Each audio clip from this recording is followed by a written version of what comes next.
Good morning students. Standard 12th English medium के अंदर subject physics के अंदर हम चैप्टर नंबर 3 करंट इलेक्ट्रिसिटी हमारा चल रहा था बराबर। उसके अंदर हम series and parallel combination of cell तक पहुंचे थे। उसकी थियरी मैंने करवा दी थी, लेकिन आपकी एनसीईआरटी टेक्स्ट बुक में इसके बेसिस के ऊपर सम्स नहीं है, लेकिन इसके बेसिस के ऊपर सम्स आ सकते हैं, इसीलिए हम एक बार उसके सम्स करवा देते हैं। तो आज का वीडियो हम उसके सम्स के बेसिस के ऊपर देखेंगे बराबर है।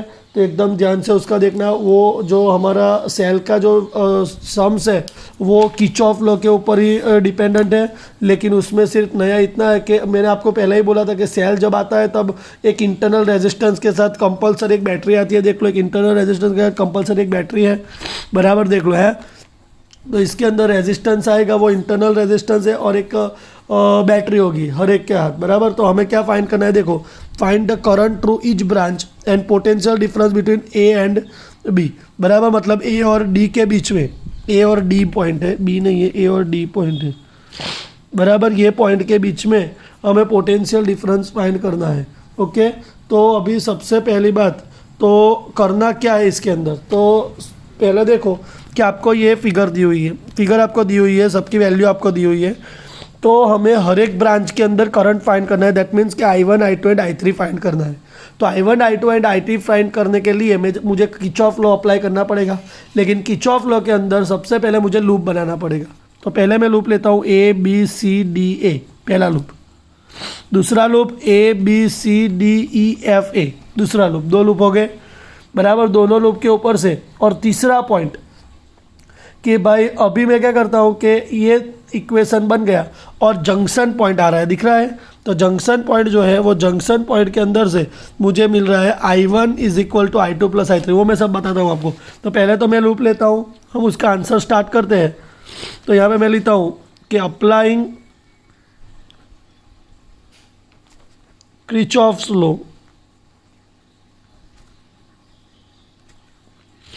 Eight loop A B C D A।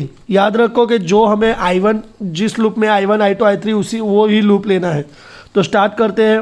पहले A से B जाएंगे, अपोजिट डायरेक्शन है, मतलब I1 इंटू R1 हो गया। सेम जाएंगे, पॉजिटिव टू नेगेटिव है, मतलब माइनस एप्सिलॉन 1 बराबर C टू D। अभी जाएंगे नेगेटिव टू पॉजिटिव, मतलब प्लस एप्सिलॉन 2। सेम यहाँ पे जा रहे हैं, ये अपोजिट डायरेक्शन में आ रहा है, plus I2 R2 is equal to 0। That's your equation number 1 हो गया। आ गया, फिर से देख लो, ये अपोजिट डायरेक्शन में, इसलिए I1 R1 positive to negative मतलब माइनस, नेगेटिव टू पॉजिटिव है प्लस, पॉजिटिव अपोजिट डायरेक्शन में आ रहा है R2 हो गया। नेक्स्ट लिखेंगे at loop A B C D E F A, A B C D E F A बराबर। तो A से B जाएंगे, तो पहले तो आएगा A से B मतलब I1 R1 बराबर। B से C जाएंगे मतलब माइनस एप्सिलॉन 3 बराबर। C से D तो कुछ नहीं है, D से E भी कुछ नहीं है, फिर से प्लस एप्सिलॉन 3 आएगा, माइनस I3 R3 आए, सॉरी अपोजिट डायरेक्शन है, मतलब प्लस I3 R3 आएगा इज इक्वल टू 0 हो गया। हो गया दोनों इक्वेशन। ये हमारा हो गया इक्वेशन नंबर 2 हो गया बराबर। तो अभी ये दोनों इक्वेशन को मैं सॉल्व आउट करता हूँ कि मतलब कि इसको मैं इस साइड ले जाता हूँ। देखो दोनों में I1 R1 minus epsilon 1 same है, मतलब कि मैं क्या करूँगा कि I1 पहले इक्वेशन में बनाता हूँ, I1 R1 minus epsilon 1 is equal to minus epsilon 2 minus I2 R2 हुआ ये इक्वेशन का। तो माइनस मुझे कॉमन निकालना हो, तो क्या पे क्या हो जाएगा, minus epsilon 1 minus I1 R1 is equal to epsilon 2 plus I2 R2। ये इक्वेशन नंबर 3 हुआ बराबर, हुआ बराबर। अभी मैं इक्वेशन सेकंड पे से बनाता हूँ। तो यहाँ पे मैंने लिखा फ्रॉम इक्वेशन 1। अभी मैं यहाँ पे लिखता हूँ फ्रॉम इक्वेशन 2। तो यहाँ पे मैं लिखता हूँ I1 R1 minus epsilon 1 is equal to, यहाँ पे minus epsilon 3 minus I3 R3 होगा। सेम थिंग्स, माइनस कॉमन निकालना हो तो epsilon 1 minus I1 R1 is equal to epsilon 3 plus I3 R3 होगा। ये इक्वेशन 4 हो गया। तो यहाँ पे मैं लिखता हूँ फ्रॉम इक्वेशन 3 एंड 4 बराबर क्या हो गया, epsilon 1 minus I1R1 is equal to epsilon 2 plus I2R2 is equal to epsilon 3 plus I3R3 हो गया। ये हमारा इक्वेशन नंबर 5। चलो हो गया बराबर। अभी मैं यहाँ पे लिखता हूँ फ्रॉम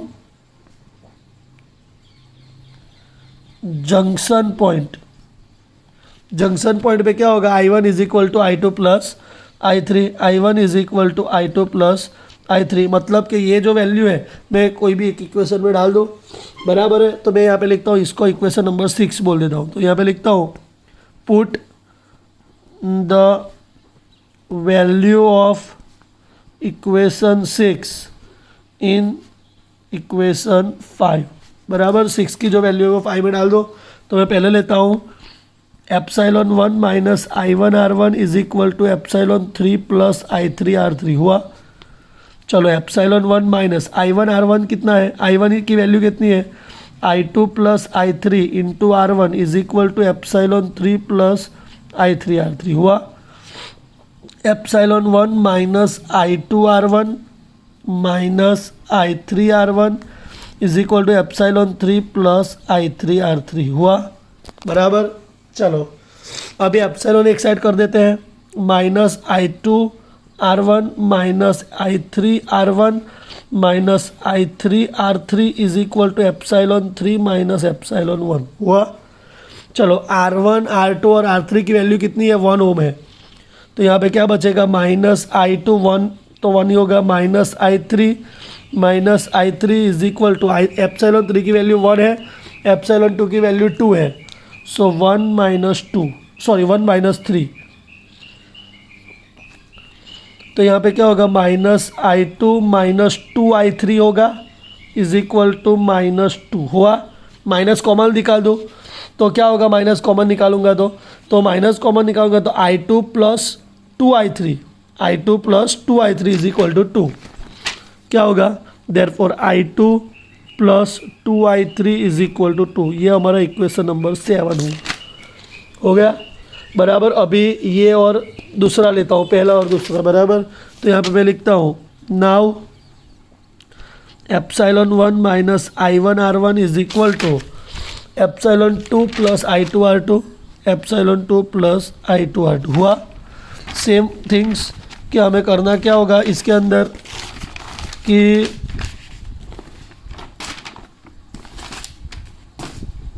चलो अभी हम क्या करेंगे, देयरफॉर एप्सिलॉन 1 माइनस I1 की जगह पे क्या लिखूंगा, I2 प्लस I3 है, R1 is equal to epsilon 2 plus I2R2। So epsilon 1 minus I2R1 minus I3R1 is equal to epsilon 2 plus I2R2 हुआ। सेम थिंग सबको सेम कर दो, minus I2R1 minus I3R1 minus I2R2 is equal to epsilon 2 minus epsilon 1 हुआ।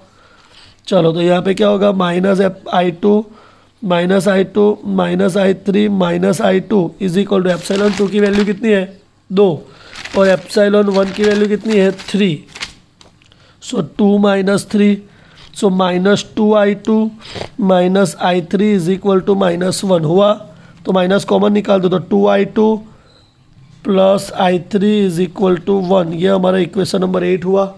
अभी मैं दोनों को same कर दूँ, मतलब कि इक्वेशन क्या लिखूँगा, नाउ फ्रॉम इक्वेशन 7 एंड 8 बराबर I2 plus 2I3 is equal to 2 और 2I2 plus I3 is equal to 1 हुआ।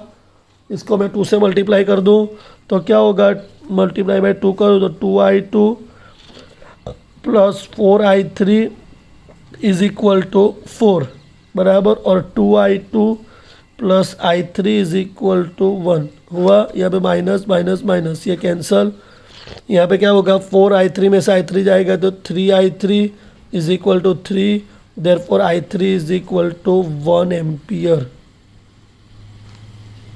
हो गया। I3 मिल गया। अभी I3 मिला तो I3 को कोई भी एक इक्वेशन में डाल देता हूँ, देयरफॉर यहाँ पे क्या है, I2 plus 2I3 is equal to 2, therefore I2 plus 2 into I3 कितना है, 1 is equal to 2। So I2 is equal to 0 ampere मिल गया I2। अभी उसको कोई भी एक इक्वेशन, ये I2 या I3 मिल गया। अभी हमें फाइंड करना है I1। तो I1 कैसे फाइंड करेंगे? तो हमारे पास I1 के लिए तो कोई फॉर्मूला है, हाँ ये फॉर्मूला है। कौन सा? I1 is equal to I2 plus I3। तो I2 कितना है? 0 प्लस ये कितना है? 1। तो I1 इज इक्वल टू कितना मिला? 1 एम्पियर। हो गया, I1 भी मिल गया। चलो अभी हमें क्या फाइंड करना है कि दूसरा फाइंड करना है potential difference between A and D, और ए एंड डी के बीच में है, बराबर। तो यहाँ पे लिखेंगे potential difference between A and D. 4 mark का सम है, हाँ स्टूडेंट्स याद रखो।